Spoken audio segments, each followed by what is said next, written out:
So here we have the standard workflow for a teacher, right? They have the essay on the left-hand side and they have a rubric on the right-hand side that they kind of read through the essay and then they go through the rubric and they kind of say, oh, yeah, that was good and that was satisfactory. And they go through here and then they give some sort of feedback. So realistically, if you've ever seen one of your kids' feedback on paper or remember from your own schooling, you kind of get some sort of thing like this was good, try harder next time or something like that. Or like read chapter 7 or some basic piece of feedback. That's how it works right now.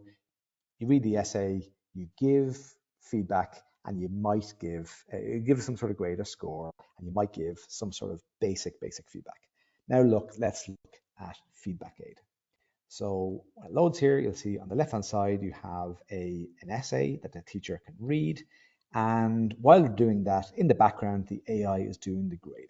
So we can see here that was excellent. You can see it's good. Identification, organization is obviously an excellent in here. I can confirm that. I can override this particular grade. I can confirm this one, leave these ones out. And then I have 5 paragraphs of feedback written here under the same topics as the rubric, and I can add to that if I want. I can say organization. I can say your organization was particularly good here. Well done, Monet. So I can add in that personalized extra feedback to here. But now, as a student, I'm getting so much more detailed grading and feedback than ever would have been possible before. So let's have another example here. Here is that was a 23 out of 25 or something when it came through. Here's a kind of a weaker sample. I might get 17 or 20 or something like that. So it's a shorter version of the essay, and you'll see here it's grading and it's kind of satisfactory. As you can see in the background, you can see these in here. So here's, satisfactory the whole way through. Use of evidence was insufficient, that needs improvement, and so on. And there's only a few minor errors in grammar. They got a 15 out of 25. And now you have this. I can confirm some of these things or just leave them. And of course, I can dig in and I can add more feedback wherever I want. So maybe the area of use of evidence, you really need to improve on this area. So we can add that in here as well and submit. So now we'll go to another example. This is a rubric with ranges. So the one we saw, this is still an analytic rubric where we break down student performance into different criteria, which Gav pointed out, and it's broken down in the feedback box as well. But with ranges, you're just adding some flexibility. It's good where there's more nuanced differences in quality that need recognition, and it just gives a little bit more control. When we dug into this with our clients, some of them had standard kind of 5x5 rubrics or 4x5 or whatever that would be. And sometimes you had this more detailed rubric that we wanted to facilitate. Again, you have the same type of feedback that's been generated here, and we can add to it if necessary. Next example here is a holistic rubric.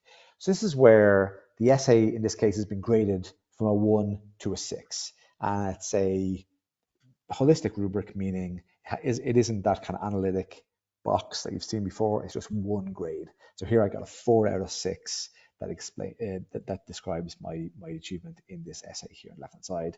As a teacher, I can confirm that if I want, and I can add more feedback in here. In this case, we generated quite a bit of feedback for the student. Again, actionable feedback the student can really kind of look at and work on. It has a quote of the learner's work in the feedback section there. I really like it when it does those examples. I think that's awesome.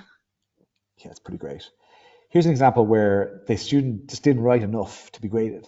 So the AI knows it's not gradable. It checks this box as not scoreable. It doesn't give it a score. And then it just gives this feedback saying provided response was too short to evaluate. So here's another essay. We're grading this.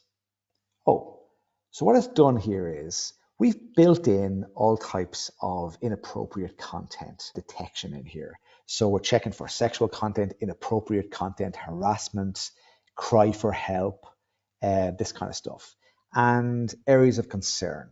And we pop this up for the teacher, And that's something very easy. I'm going to acknowledge that. But it's going to be very easy for me as a teacher when I'm grading 50 of these things back to back to miss an extraordinary kind of cry for help in here. That's very, very easy to miss if you were just grading it and skimming through dozens, if not hundreds of essays at any one time.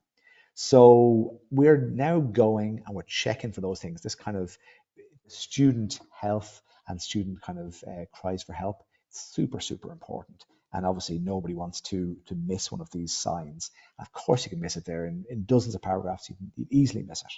We can grade it as normal, we can change the feedback. And again, when we go to submit, the teacher has to confirm that they've acknowledged that there's a problem here and they're going to ignore that and action it outside of the flow.